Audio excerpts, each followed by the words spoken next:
لو اقسمت لك بالله انه اخطر 3 شهور في حياتك. بص انا قلت ايه؟ ربنا يديكوا طولة العمر الى ان تلقى الله. شهر 11 و12 واحد. عارف يعني ايه شهر 11 و12 واحد؟ خدوا بالكم كده بقى من التوازن الغريب ده اللي انا هقوله لك دلوقتي. في مكان خلق الانسان في كبد، في مشقة، في تعب، في اجهاد. ده في حتة. وبعدين تفاءلوا بالخير تجدوه. ابتسامتك في وجه اخيك صدقة. شوف، تفائل، ابتسم، ما تكشرش، ما تكتئبش. شوف التوازن ده. خلقت في مشقة وتعب وإجهاد، بعدين يقول لك تفائل، ابتسم، عشان تقدر تواجه هذه المشقة. طب يا دكتور، نعم، ازاي تعمل المعادلة دي بقى؟ مين فيكم يا أولاد حس؟ مين حس بشهر 8 و9 و10؟ والله عدوا بشكل غير طبيعي. طب ادينا في أول 11. لو أقسمت لك بالله إنه أخطر 3 شهور في حياتك. بص أنا قلت إيه؟ ربنا يديكوا طولة العمر إلى أن تلقى الله. شهر 11 و12 واحد. عارف يعني إيه شهر 11 و12 واحد؟ يعني يوم 1/2 بقى كل طالب في مصر أزهر أو ثانوية عامة بقى مخلص على الأقل 20 حصة في كل مادة.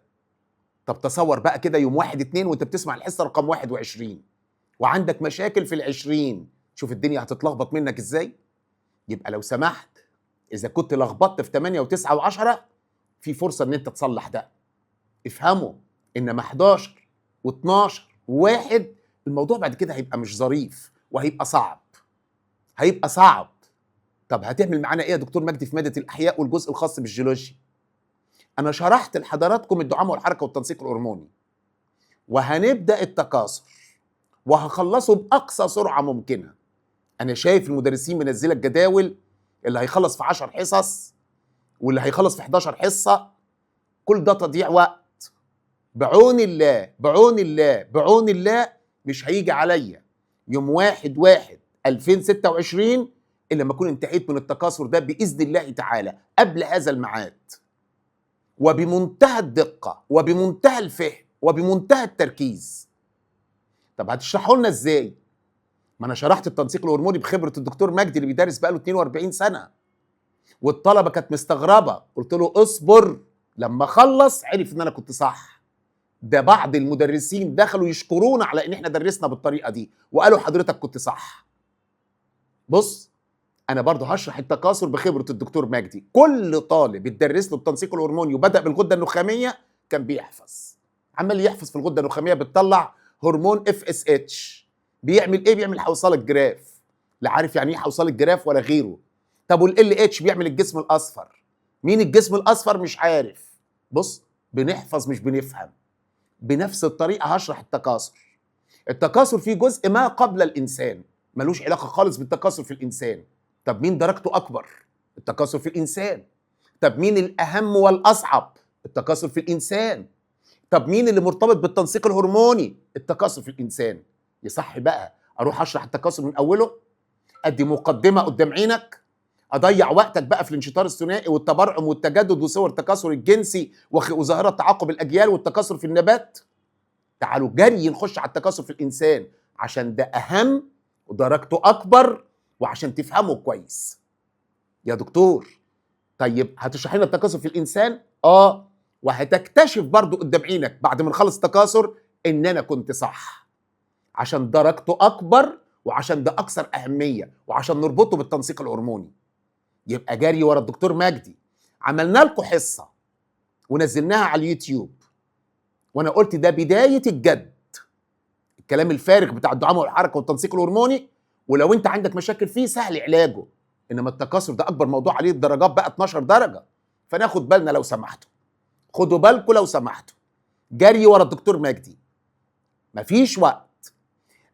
طلبة كثيرين كانوا بيحضروا مع مدرسين شفناهم معانا في التكاثر. اقول له ما تقلقش، اذا كان عندك مشاكل في التنسيق الهرموني او الدعامة والحركة طالما انا عايش ما تقلقش، هتصرف وهعيدهم لك وهخليك 100 فيهم. بس نبدأ جري مع التكاثر بقى عشان ما عندناش وقت، وزي ما وعدت هخلصه بأقصى سرعة ممكنة في منتهى الاتقان والتركيز. طيب يا دكتور، ده فيما يخص التكاثر. فيما يخص قدام عينك الجزء الخاص بالجيولوجيا، كل الطلبه اللي سمعوا المحاضرتين اللي نزلناهم على اليوتيوب وبداوا يخشوا معانا، لما خد بقى الطيات، لما سمع قدام عينك الفوالق والفواصل، لما سمع اول ما العيال دخلوا في الكلام ده كله كانت ايه اتصالاتهم بيا؟ احنا ما كناش بناخد جيولوجيا. كل الطلبه اللي جاي من عند مدرسين، احنا ما كناش بناخد جيولوجيا، ده الموضوع كبير قوي. ايوه طبعا، امال هي عليها 13 درجه من فراغ؟ ده بقول لك الدعامه والحركه والتنسيق الهرموني اللي احنا ضيعنا فيهم 3 شهور بنشرح عليهم 11 درجه الاثنين، 6 درجات دعامه وحركه و5 تنسيق هرموني. يبقى انت عايز الجزء بتاع الجيولوجيا اللي عليه 13 درجه، يبقى ده كلام فارغ؟ اذا جري ورا الدكتور مجدي. افهم انا بقول لك ايه عشان تخلص هذا الجزء. طلبتنا واولادنا اللي بيحضروا معانا بتوع اللغات جري ورايا، جري ورايا، واولادنا اللي بياخدوا لغات وبياخدوا الماده دلوقتي بالعربي جري ورايا. هخلص لكم المنهج باقصى سرعه ممكنه وهريحكم فيها تماما، وهنعيد ونزيد ونحل امتحانات ونخليكم 100 فيها، بس بسرعه عشان ما عندناش وقت. نركز دلوقتي في الدعامه والحركه والتنسيق الهرموني، سيبك من ده خالص دلوقتي، وانا وعدت ان انا اللي مش عارف حاجه فيهم هخليك 100 فيهم، لكن نركز دلوقتي في التكاثر عشان ما عندناش وقت، درجاته كتير قوي، عليه 12 درجه، ونركز في الجزء بتاع الجيولوجيا عشان عليه 13 درجه، ادي 25 درجه باقصى سرعه ورايا. طب يا دكتور مجدي، انت هتشرح الكلام ده ازاي؟ احنا بنشرح واثناء الشرح بنحل اسئله عشان نخلط بين الاثنين، وبعدين بندي لك واجب، وبعدين بعد الواجب بنناقش الواجب. بص انا بقول ايه؟ في نفس المحاضره، في نفس الحصه، في نفس الفيديو.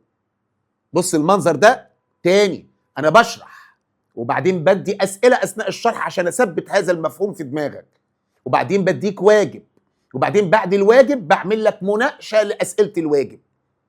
افهموا. طب هتذاكر ازاي؟ هتنزل لك محاضرتين، محاضره هتنزل يوم الاثنين بتاعت الاحياء، اخش اسمع الحصه كامله يوم الاثنين كامله الشرح بس. تاني يوم الثلاث تسمعها تاني بس تزود السرعه، ولما يجي يصير السؤال توقف الفيديو وتجاوب، تذاكر بقى معايا. طب الواجب تقسمه على 3 ايام، كل يوم تاخد تلت الواجب، 3 ايام، يبقى سمعت المحاضره مرتين 2 و3، والواجب حليته على 3 ايام، كل يوم عايز نص ساعه لساعه مش اكتر من كده. طب وبعدين تسمع مناقشه اسئله الواجب، يبقى مش هتنسى بقى والماده عايشه معاك. ونفس الطريقه الجيولوجيا، بنعمل الشرح، تسمع الشرح يوم الخميس، هتنزل لك محاضره كل اسبوع يوم الخميس، تسمع الشرح الجمعه، تزود السرعه شويه قدام عينك وتسمعها تاني، ما تحلش واجب.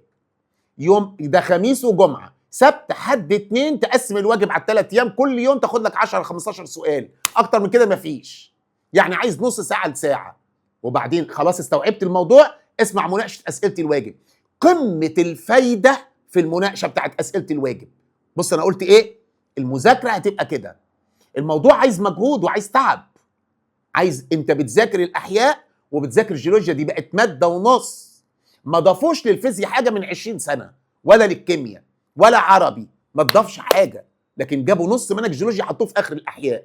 فمن فضلك، احنا في ازمه، خلق الانسان في كبد، في مشقه، في تعب، فنتعب شويه. دكتور مجدي هيتعب معانا واحنا بقى نجري معاه. خدوا بالكم انا بقول الكلام ده ليه؟ عشان هخلص التكاثر وهخلص الجزء الخاص بالجيولوجيا وجري على الدي ان ايه والمناعه. انا وعدت لازم اخلص الماده دي كامله، الاحياء والجزء الخاص بالجيولوجيا ان شاء الله يوم 15/2، ودي هتكون هديتي لحضرتك. اللي يحبك يخلص لك المنهج باقصى سرعه ممكنه، باقصى سرعه ممكنه. ليه؟ عشان اعرف محتويات الكتاب ده من الجلده للجلده.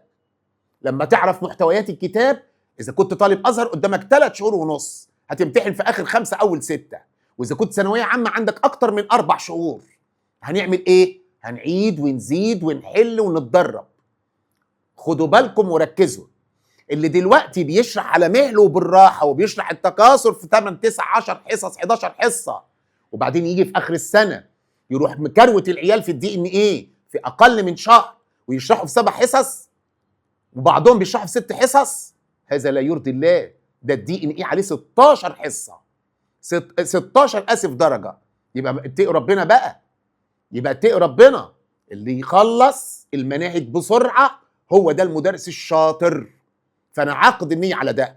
هقول لكم بقى حاجه اخيره كده افتكرها من الدكتور مجدي. انا تعب نفسي وبقول لك الكلام ده ليه؟ انت هتيجي وهتسمع الدكتور مجدي قولا واحدا، لان انا بفضل الله بفضل الله بفضل الله قررت ان انا ادرس لكل طالب ازهر وثانويه عامه في جمهوريه مصر العربيه. يا حبيبي مش لازم تيجي لي بقى بعد ما اكون خلصت الجيولوجيا وخلصت التكاثر وبعدين تيجي تغرق وتقول لي اعمل ايه في اللي فات. سهل دلوقتي ان انا اعيد لك الدعامه والحركه والتنسيق الهرموني، لكن الموضوع هيبقى صعب لان التكاثر عليه درجات كتير قوي وموضوع كبير، والجيولوجيا عليها درجات كتير قوي وموضوع كبير، وبعدهم رايح اشرح الدي ان ايه. افهموا. فهيبقى صعب عليك وانت بتاخد الدي ان ايه وبتاخد المناعه ان انت تذاكر معاها اي حاجه تانية. ما تسيبش نفسك وتلخبط الدنيا. ارحم بابا وماما. بنقول كلام بسيط اهو، وارحم نفسك قبل بابا وماما. انت لازم يعني لا قدر الله يا تسقط واخد بالك، يا تجيب مجموع زي الزفت ونقعد بقى نلف على الجامعات الاهليه والكليات الخاصه. ما تتعب شويه دلوقتي وترتاح وتريح اسرتك. احنا عاملين لكم الحجز بتاع التكاثر بقى له فتره بقيمه معينه، واعتقد ان اقل مدرس بيدفع له فلوس موضوع التكاثر هو مجدي فوت. اهو بقول كلام بسيط وسهل. اقل مدرس الطلبه بتحجز معاه مجدي فوده.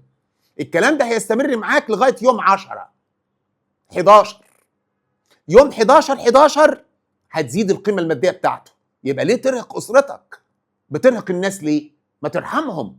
بنقول كلام بسيط وكلام سهل اهو.